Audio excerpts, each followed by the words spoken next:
राजू, तू सारी जिंदगी बाहर गुजार कर आया और 2 ही दिन में अपने बाप के बारे में ये फैसला कर लिया। तू क्या जाने कि तेरे बाप ने क्या क्या जुल्म सहे। मुझसे पूछ, मैंने जिंदगी गुजारी, मैंने इनके एक एक दुख को करीब से देखा, एक एक गम सहा। तू तो इज्जत और शराफत की बातें करता है। तू क्या जाने, एक वक्त वो था कि लोग इनकी शराफत की कस्में खाते थे, लेकिन दुनिया ने इनकी इज्जत का मजाक उड़ाया, इनकी शराफत को बेवकूफी समझा, अपने जुर्म इनके सर पर थोपकर जबरदस्ती इनको जेल भिजवा दिया। जेल भिजवा दिया ठीक है, लेकिन इसका ये तो मतलब नहीं कि आदमी अपनी शराफत और इज्जत का गला घोट दे, जुल्म करना शुरू कर दे, स्मगलर हो जाए। अपनी मर्जी से नहीं, इनको मजबूर किया गया। तू क्या जाने, तू इतना सा था, तुझे पालने के लिए मैंने घर घर में नौकरी की, मजदूरी की, कपड़े धोए, बर्तन धोए।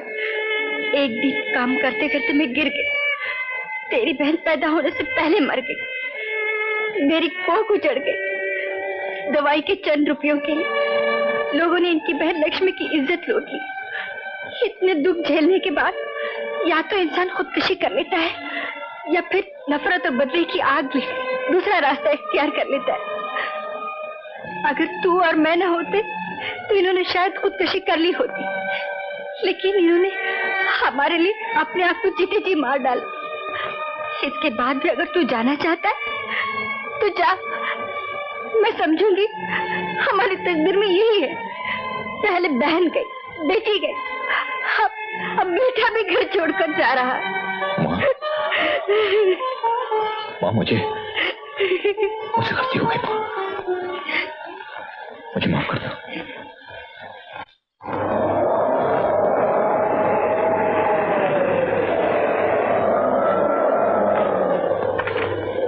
मैं काफी देर से तुम्हारा इंतजार कर रहा हूँ। क्यों बुलाया था मुझको? आज हम पुलिस वालों की याद कैसे आ गई? खान, आज मैं तुमसे एक पुलिस अफसर नहीं, एक दोस्त की हैसियत से मिलने आया हूँ। चलो कुफ्र टूटा खुदा खुदा करके, कहो।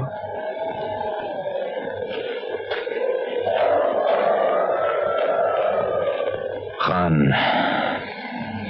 20 साल से जो जिंदगी की लड़ाई लड़ता चला आया हूं, लगता है आज इसे हार गया हूं। मिस्टर वर्मा ने अपनी बेटी का हाथ मेरे बेटे के हाथ में देने से इनकार कर दिया। वो तो एक दिन होना ही था धर्मा, और यही 20 साल से मैं तुम्हें समझाता है एक दोस्त की हैसियत से। अगर तुम कभी नहीं माने, बस तुम जीतते रहे और हम हारते रहे।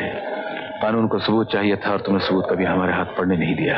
मैं क्या करता खान? तुम तो जानते हो कि मैं एक सीधा साधा देहाती था, पेट की आग बुझाने शहर चला आया, लेकिन उन कमीनों ने मेरी सादगी का फायदा उठाकर मेरे घर को जला डाला। और उस आग से तुम सारी दुनिया को जलाने निकल पड़े। कानून के फैसले का इंतजार नहीं किया तुमने। तो और क्या करता मैं? थोड़ी देर के लिए मान लो कि तुम्हारा कानून उन्हें सजा दे भी देता, वो तो फांसी के तख्ते पर चढ़ जाते, लेकिन मुझे क्या मिलता? क्या मेरी बहन, मेरी बेटी मुझे वापस मिल जाती? और तुमने जो मनमानी कली से तुम्हारी बहन और तुम्हारी बेटी तुम्हें वापस मिल गई। इस समाज में रहना है तो उसके कानून का लिहाज रखना होगा। अपनी 1.5 ईंट की अदालत बनाकर आप अलग नहीं रह सकते। कोरे कागज पर दस्तखत तुमने किए थे, गलती तुम्हारी थी, और अपनी गलती मानने के बजाय तुमने कानून पे इल्जाम लगाया, बगावत पर उतरा है। ये उसी का नतीजा है। 20 साल पहले जो तुमने जहर बोया था, आज वही तुमको काटना पड़ रहा है। तुमने कभी अंदाजा लगाया तुमने अपनी क्या हालत बना ली है? तुमने अपने आप को जीते जी मार डाला है। याद है वो धर्मा जो गांव से आया था, कितना खुश था वो, खुद हंसता था और सारे जमाने को अपने साथ में हंसाता था। और कभी इस धर्मा की तरफ देखा है जिसकी हंसी खुशी सब दौलत के ढेर के नीचे दब गिर गई है? जबान से बोलते हुए डरता है, खामोश रहता है, न खुद खुश है, न बीवी खुश है, न औलाद खुश है। धर्मा, मैं सारी जिंदगी तुमको यही समझाता था मैं तुमको। तुम तो समझे नहीं। लोग मुझे गलत समझ बैठे। वो समझे खान धर्मा के साथ मिला हुआ है, उससे रिश्वत लेता है, तभी तो उसके खिलाफ सबूत नहीं पैदा करता है। नतीजा ये हुआ कि मैं जहां था वहीं कम ही रह गया। मैं तमाम सबके सब साथी सब बड़े ओहदों पर पहुंच गए, मैं वहीं कम ही रह गया,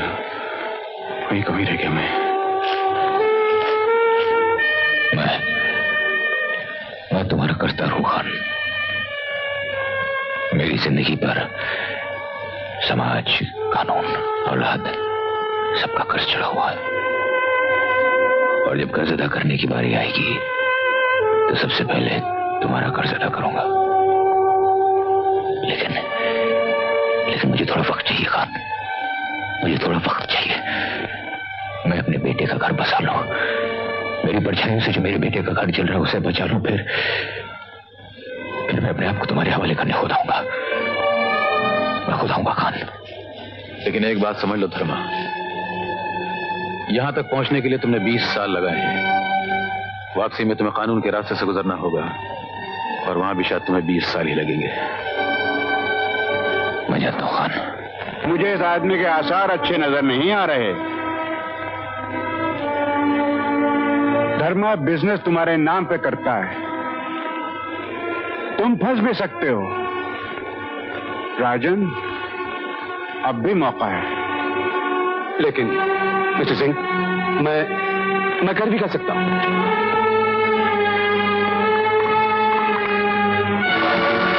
कौन? No, it's impossible.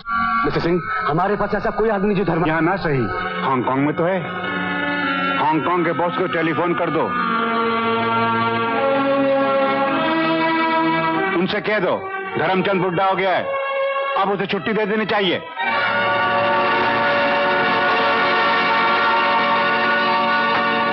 Hello Raju, मैं गीता बोल रही हूँ। हाँ गीतू, क्या बात है? राजू, मैं घर छोड़कर आ गई। ये क्या किया तुमने? अभी कहाँ से बोल रही हो? Centre hotel. Centre hotel? अच्छा, मैं भी आता हूँ।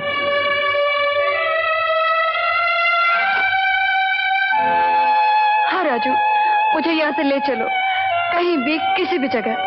लेकिन कहाँ Geetu? I don't know anybody here. Let's go back to London. नहीं गीतू, ये नहीं हो सकता। क्यों नहीं हो सकता? बोलो। या यहाँ आकर तुम्हारा दिल मुझसे भर गया है? ये बात नहीं है गीतू, ये बात नहीं है। Why don't you understand? I love you. लेकिन अगर हम लोग इस तरह भाग के चले गए तो कितनी बदनामी होगी। हमारी वजह से हमारे माँ बाप किसी को अपना मुंह दिखाने काबिल नहीं रहेंगे। और एक बात और है गीतू, मेरी माँ ने मेरे लिए जिंदगी भर दुख उठाए। मुझे खुश रखने के लिए उन्हें जिंदगी भर अपने आंसू पिए हैं। मैं उन्हें धोखा नहीं दे सकता। और मैं सबको धोखा देकर सबको छोड़कर आई हूँ, उसका कुछ नहीं। यही तुमने सबसे बड़ी गलती की बेटी। हाँ राजू, तुम जाओ यहाँ से।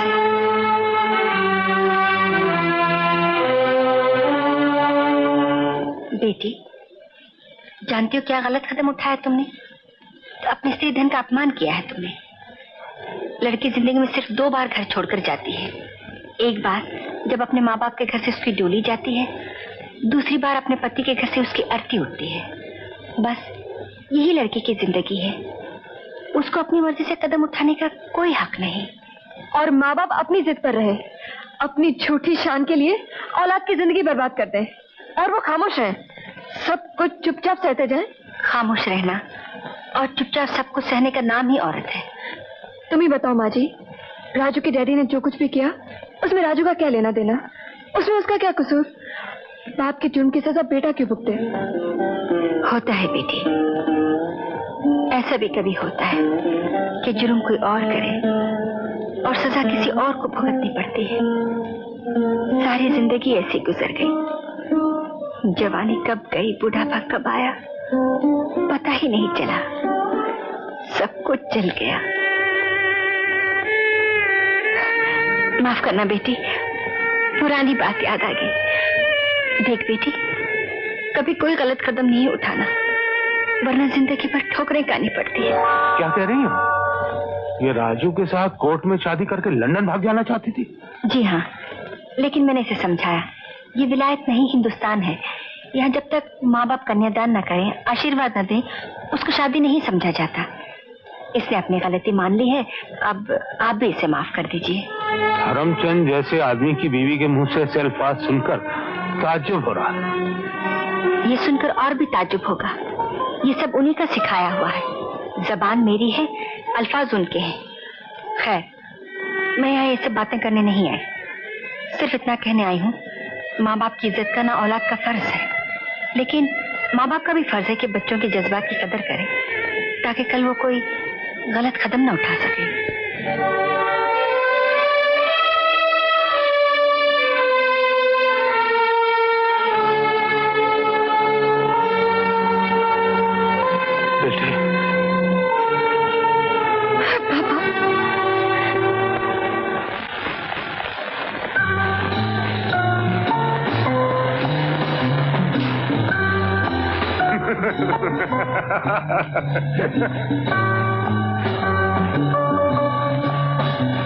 कहिए।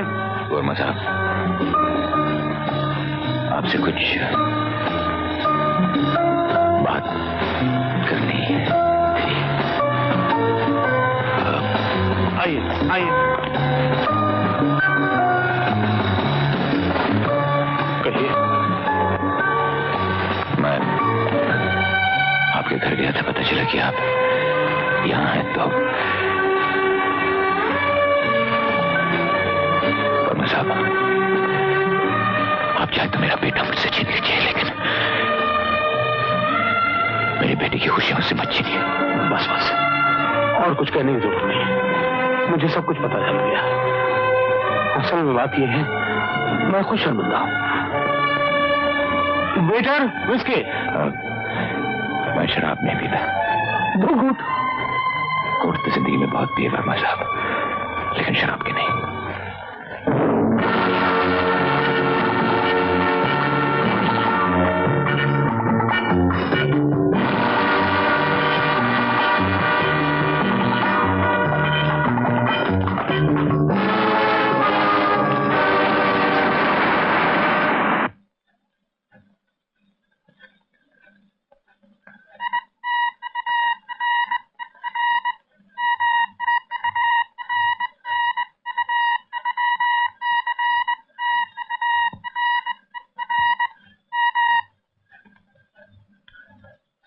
यस, हाँ।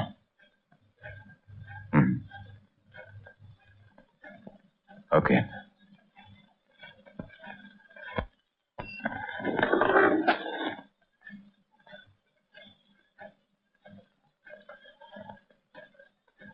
राजन, कल रात अलीबाग में एक बोट आई जिसमें से माल नहीं एक आदमी उतरा है। पता लगा ये आदमी कौन है? ओके धर्मा, तुमने आज तक मुझसे कोई बात नहीं छुपाई। ये आदमी कौन है जो फोन करता है?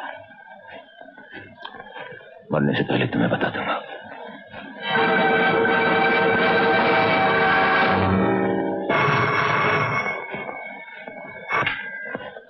हेलो, राजन स्पीकिंग। राजन, मैं अजीत बोल रहा हूँ, हांगकांग से आया हूँ। अजीत कौन? क्यों? धर्मा के नमक ने अजीत बाबू की याद भुला दी? अजीत बाबू, आप जिंदा हैं? हाँ, अब्दुल्ला ने मुझे बचा लिया था। मैं ताजमहल होटल में कमरा नंबर 309 से बोल रहा हूँ, तो मुझे फौरन मिलो। नहीं, मैं आपको वहीं नहीं मिल सकता। क्यों? देखिए, फोन पे ज्यादा बात मत कीजिए। मैं आपको जू पर 4 बजे मिलता हूँ।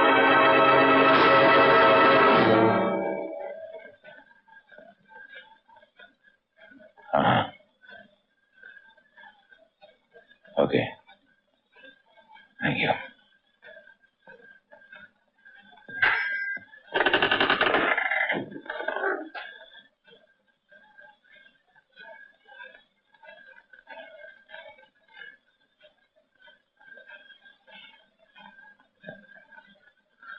राजन,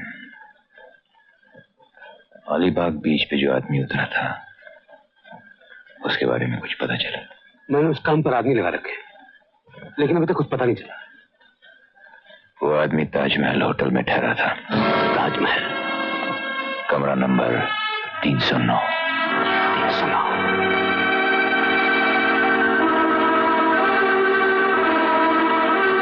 क्या बात है, इतने घबराए हुए क्यों नजर आ रहे हो? नहीं, घबराए तो नहीं। मैं समझता हूँ कि तुम्हारा वो आदमी मेरे आदमी से बहुत ज्यादा होशियार है। राजन, हमारे काम में जो आदमी होशियार नहीं रहता, वो किसी वक्त भी फंस सकता है। अपना ध्यान रखना। अच्छा अच्छा, मैं चलता हूं।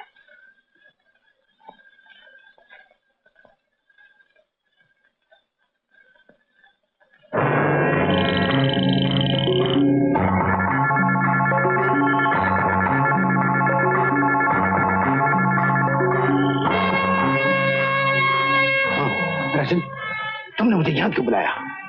इसलिए कि धर्मा को मालूम हो चुका है कि जो आदमी बोट से अलीबाग में उतरा था होटल ताजमहल में रूम नंबर 309 में ठहरा हुआ है। ऐसी तो तुमने कोई प्लान बनाया? धर्मा को खत्म करना इतना आसान काम नहीं। उसके आदमी 24 घंटों से घिरे रहते हैं। तुम्हारा मतलब है कि सुबह शाम दिन रात वो कभी अकेला नहीं होता? होता है। अब कहां? सुबह बालकनी में वो अकेला घूमा करता है।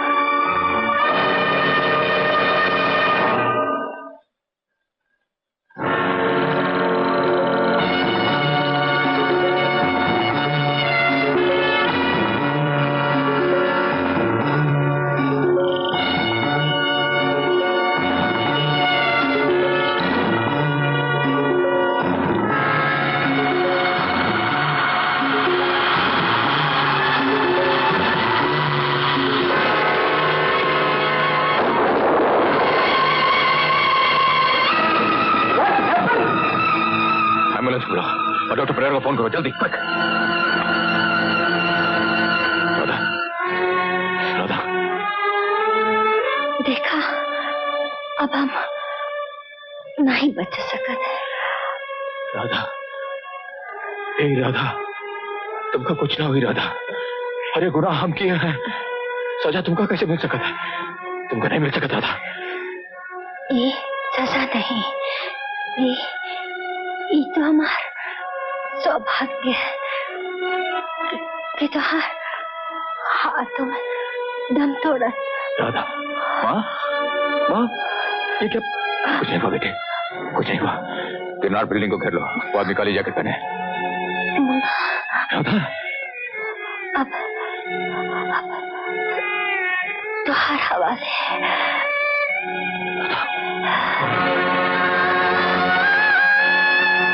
राधा, माँ, नहीं राधा, माँ, राधा, नहीं राधा, हमको छोड़ के मत जाओ राधा, राधा, हमको छोड़ के मत जाओ राधा।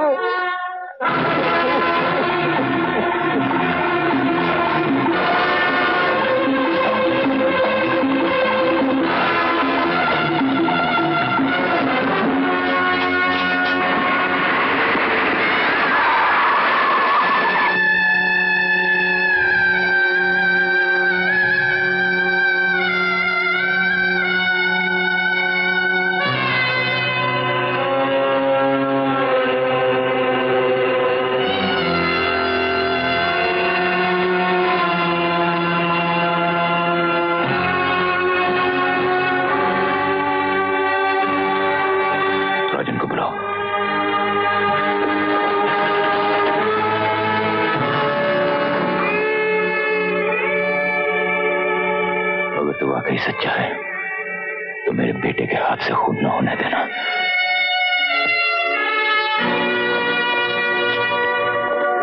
क्या वो मैंने सुना भाभी? कुछ नहीं राजन, तो मेरे साथ चलो।